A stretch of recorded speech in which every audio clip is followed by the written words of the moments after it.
dark, it's cramped, and nobody knows I'm in here.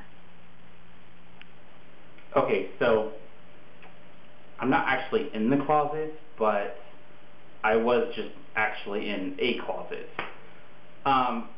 I was thinking about making this video, and I thought about it for a really long time, and I started thinking about, you know, in the closet and actually being in a closet. It's a pretty good analogy.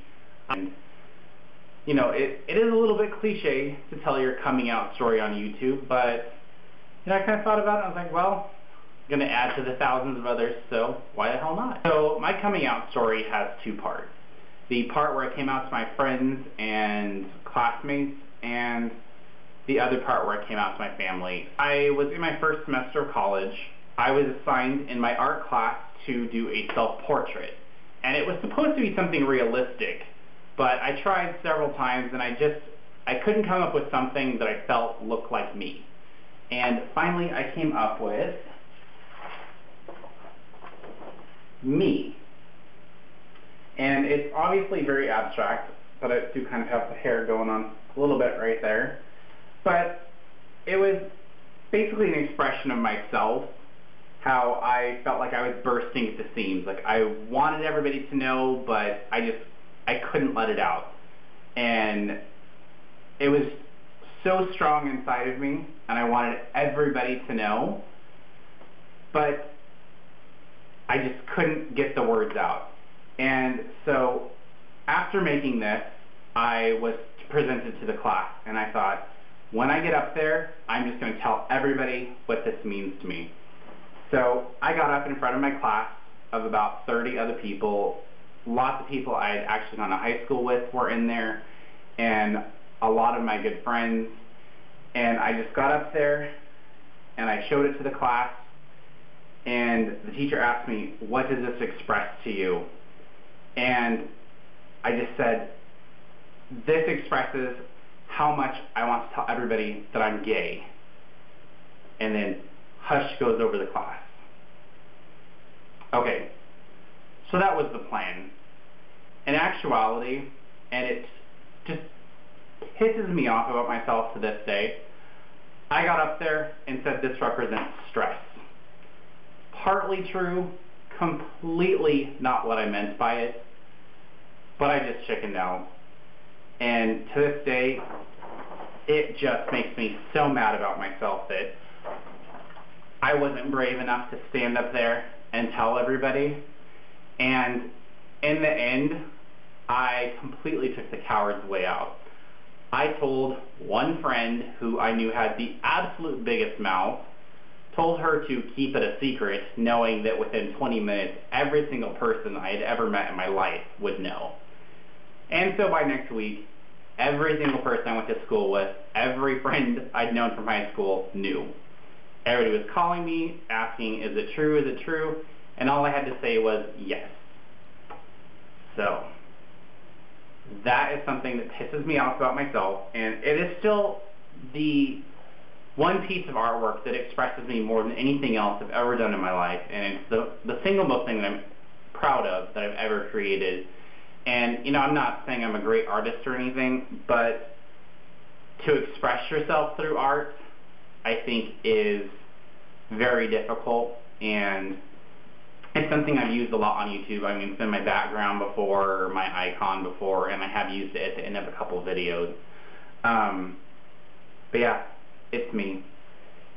And number 2 would be coming out to my family.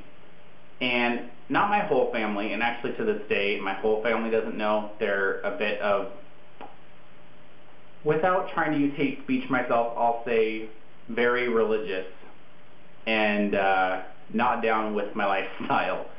So to this day, I don't really speak to a lot of my family, so it's not an issue. I don't feel like I'm hiding anything from them necessarily. But the one person who I decided to tell with the kind of encouragement / insistence of my boyfriend was my mom. And I came out to her right about the same time that I did the self-portrait. But I had spent the whole day Saturday with her, and it was a very important day to me, and all we did was work in the garden, but I just had a feeling that after that day, nothing would ever be the same between us again, and I just envisioned a very horrible response on her part. She'd always been very, very open, so I'm not really sure why I expected a very horrible response from her, but I just really, throughout the entire day, I sat there and I just thought, you have to remember this because this is the last really good time that you're going to have with your mom. And we finished up in the garden and we went inside, and I sat there and I was just so nervous, and she finally just looked at me. She's like, "What's the matter with you?" And I couldn't spit it out. Like, nothing would come out of my mouth, and I just started crying, like uncontrollably crying. And she's like, "What is the matter? What is the matter? You know, is it drugs? Did you get somebody pregnant?" Wow, she was way off on that one. But I just looked at her and I was like, "I'm gay." And she just turned ghost white, and just tears started coming out of her eyes, and she just completely broke down, and horrible things rolled out of her mouth. She was like, "Well, I wish it was drugs or pregnancy because those things could be fixed. And are you sure, you know, this is going to be terrible for you because everybody's going to hate you and you're never going to be truly happy?" And it really sucked because my forethought, thinking that that day was going to be our last really great day together, was pretty much spot on. For about 2 years after that, we only spoke at Christmas, and me and my mom were always very, very close. We talked every single day, a lot, and it took at least 2 years for us to even begin speaking to each other, period. And I was still living at home at the time, and she said, "I'm not going to kick you out, but if you choose to be gay, you're going to have to leave." So it was about 3 weeks later that I actually moved out, and I moved out while she was gone on vacation. She didn't really speak to me about it, never came to see me after that again. And it was just a horrible, horrible time, and it still hurts me really badly even to today. And I wouldn't say she's okay with it now, but she tolerates it. Yeah, you know, I would love to say that my parents were like, "Oh, I knew all along, and you know, we love you anyway." And you know, I will say she did tell me that she loved me and that she'd love me no matter what, but it's never been the same. And I don't know that anybody's relationship with their parents is ever the same after they come out, and that's just part of it. But sometimes it just damages it beyond repair.